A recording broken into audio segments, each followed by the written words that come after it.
everyone. So today I wanted to just kind of do two things. This is going to be a haul slash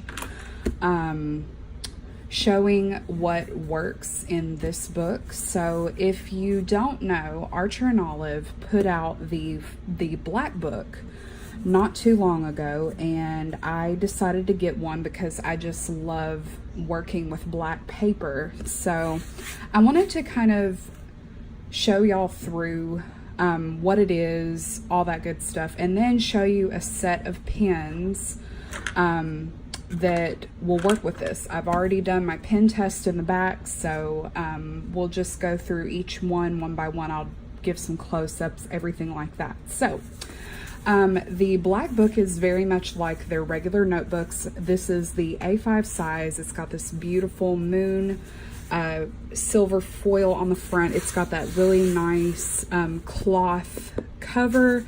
You've got your elastic strap, pen loop, which I will probably end up removing. You've got two bookmarks here, black satin, and you've got the silver foiled edge on the pages. So let's just break her open and see what all's inside. So the quality of the paper is the same as the regular Archer and Olive. It's got a little bit more of that textured feel to it. 160 GSM. So this is what the front cover looks like, and then when you open the front cover, you automatically go, ooh, looky there. Okay, that's probably from the signatures. So you automatically go to your dot grid pages. Now, as you can tell, this has got, it's black paper, but it's got the gray dots over it. So it's not super apparent in person, but it is, you can see the dots well enough to be able to draw out your stuff, but it's not super distracting. So yeah, it's pretty much what you've got. So let's flip back here to the pen test that I did on this page. Your back cover is just blank. There are no page numbers in here. There's no index, so you are pretty much free to create all of that stuff on your own, which I think I personally prefer that because I don't typically use the index pages. And you also don't have a designated pen test page. Did I say pen test earlier? I don't use index pages because I don't, as y'all know, I don't use my bullet journal. I don't keep collections in it. I may start to once I complete my other bullet journal, because I've kind of, that was a very experimental thing. It'll be the first book that I ever finish, so I may end up putting some collections in here. But let's just get right to the pen test page. So here is an overview of pens that I have put in here, and I've got all of them here from Jet Pens. So I will leave links to all of these down below. I do believe that Archer and Olive restocked these black books as well as other very popular notebook options. I haven't checked in about a week or two, but I know that they did do a restock. So some of these pens I already had, some of them are new. One thing that I would say about before you dive into getting one of these is you really need to think about what you're going to use it for.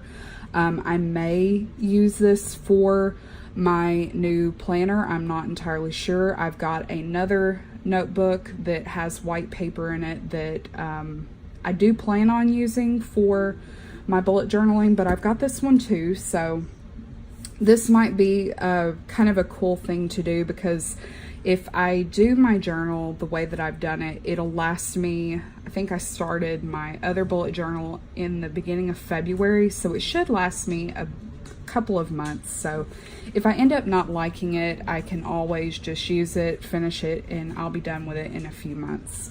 So you really need to think about what pens you have, and if you want to invest in pens to use with this, because obviously you cannot use a black pen. You can't use a blue pen unless you put like white paper and, you know, or craft paper, whatever you want to use, which, you know, kind of what's the point in that.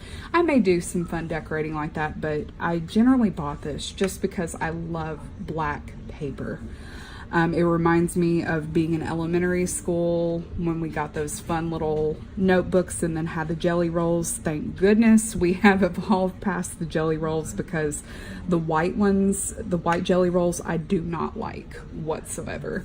They skip on me. So anyway, enough rambling. Let's go through this. So the first few pens I've got here, I tried to use the same ones, that way they could be in order, in groups, and all that good stuff. So the first one that I have here is the Zebra Sarasa push clip, and it is the 1mm. Now this is a pen that I've had for a while. It works really, really well on the black paper, as you can see, but it also works really well on white paper too.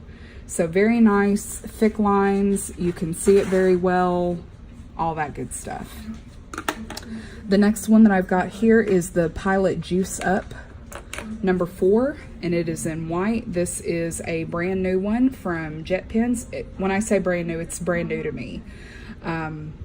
So I wrote the initial pen test at the top with it, and it is a 0.4mm pen, and it's a little bit deceiving at first, because when you start writing, as it dries, the ink gets brighter. So I do really like the look of this. I like the finer point to it.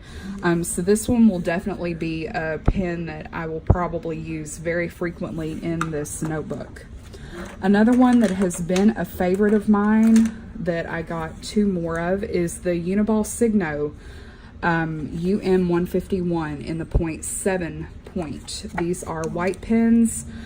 So when I first started doodling on black paper, I went out and got the 2-pack of the jelly rolls and ended up really hating them. So when I ordered, it was when I ordered a set of notebooks from Yellow Paper House, you got the option of getting a pen to go with it, and this is the one that they sent, and I fell in love with it. So anytime I use any kind of black elements in my notebooks, if I use just black cardstock and stick it on my page, if it's got white text on it, these are the pens that I'm using. So that's why I have 3 now.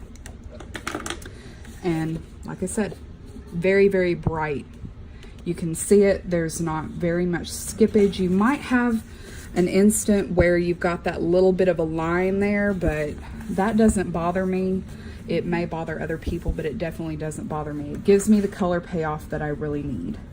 The next 4 are the Uniball Signo UM151 0.7 point. These are the pastel collection. This is only a few out of the pastel collection. I do believe that they sell this on Jet Pens in a set where you can get different colors, but these were my favorites.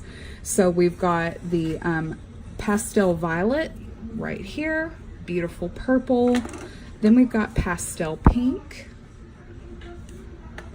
pastel red, and I really wanted to try the pastel red and the pastel pink together just to see how different they are, and they really aren't too terribly different, but you can tell that there is a little bit more of a red to the red, obviously, than the pink.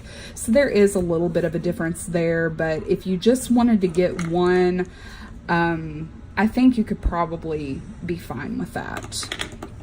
Next, we've got the pastel blue, and like I said, they're all 0.7 millimeters.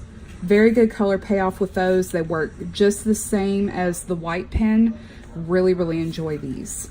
The next 4 are the Pentel Hybrid. What is the official name for these? Pentel Hybrid Dual Metallic Gel Pen. These are all 1.0 millimeter pens.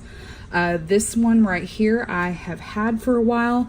Writes beautifully on white paper, but I wanted to see how they did on black paper. So the first one, the one that I have, is the Violet 2 Metallic Blue. And as you can tell, the color payoff is okay. In my personal opinion, I think it writes a little bit better on white paper. You can see it a little bit more, but if you did use this, if you were doing some fun lettering on a black page and you wanted to fill in with this color, it looks really, really nice. But just writing by itself, this particular pen does not show up very much, and when you don't have a light on, you can't hardly see it, so you kind of have to move the page to be able to see the color payoff of that one. But overall, it'll still be a fun pen to play with, but I definitely won't just be writing with it, because as you can tell right here, this is the one that you really can't see the most. The next one is the same. It is the pink to metallic pink. Color payoff for this one is, it's a little bit, well, it's quite a bit better than the violet. You can at least see it. It's a lovely color. But as for this metallic set, like I said, I don't think I'll be using it as much as like the pastel colors up here or the silvers, because they just don't have enough of a color payoff to me. But I think they'd be very pretty to color with. The next one is the black to metallic red. I actually really like this one. I think it's a beautiful, beautiful color. The color payoff is not bad with this one. It's a little hard to read, so you may not want to do, you know, small print like I've done here, but you can see it. So, not bad at all. And then the final one is probably the one with the best color payoff, in my opinion, other than the pink, is the blue to metallic green, which is this one. So I have not tried these three on white paper yet, but I think that they work pretty well on the black paper, aside from the violet to metallic blue. Okay, the next one is one that actually came in the Simply Gilded box, the cherry blossom one, and I wanted to try it. I just grabbed all the pens that I had that were metallic or pastel, anything like that, out of my collection. So these last four were ones that I already had in my collection. This is the Sakura Jelly Roll, the Stardust one in the pink, and it's okay. Not exactly the most color payoff that I would have preferred, but you can see it. You can see it better than some of the other pens up here, but it's probably not one that I'm going to use a whole lot because you can't really see the beautiful pink that it shows. This is a beautiful pen on white paper, but on black paper, it's like you don't get any color really. It's just all the shimmer. So it's okay, I'll use it, but it's definitely not going to be a pen that I'm going to be reaching for very often in this notebook. These next three are ones that I actually got from planner meetups that we've done. We usually will give out swag, so I'm pretty sure all three of these came from the Dollar Tree, but as you can see, there is no kind of a label on these whatsoever. These two, I believe, came in a 2-pack together, and the color payoff for those, these two, they're pretty decent. The gold one is not quite as good as the silver, but the silver is very, very good. The silver, I would say, is even better than the Zebra Sarasa one, so this one's definitely a winner. But the gold does show up some, but just not as much as the silver. And then this last one here, this one may have come in a 2-pack, but if I had a gold version, I'm not entirely sure where it is. But this one is a very good one too. That's just what it looks like, and like I said, I'm pretty sure it came from the Dollar Tree. But it is a very nice pen as well. Good thickness to the point where you can see what it's writing and all that good stuff. So do another overview for y'all. So overall, not bad whatsoever. I'm very, very happy with the color payoff. And the one thing that I love about jet pens is a lot of times with these pastel pens or any metallic pens, they'll show you what it looks like on white paper and on black paper. So I definitely took that into consideration. And I was super excited that Uniball had the different color versions for their pen. So, yeah, that is pretty much what I wanted to talk about today. I'm really excited to use this notebook, and I'm glad that I've got some pastel pens. That way I can kind of switch it up and all that kind of stuff. If you have any questions, comments, anything like that, please leave those down below. I will try and link every pen that I've got in here down in the description box, as well as a link for the notebook itself, like I said. And yeah, I think that's pretty much it. So thank you so much for watching this video. If you like this video, give it a thumbs up. If you would like to see future videos, please hit subscribe. I would love to have you here. And yeah, I will see y'all in the next video. Bye, everybody.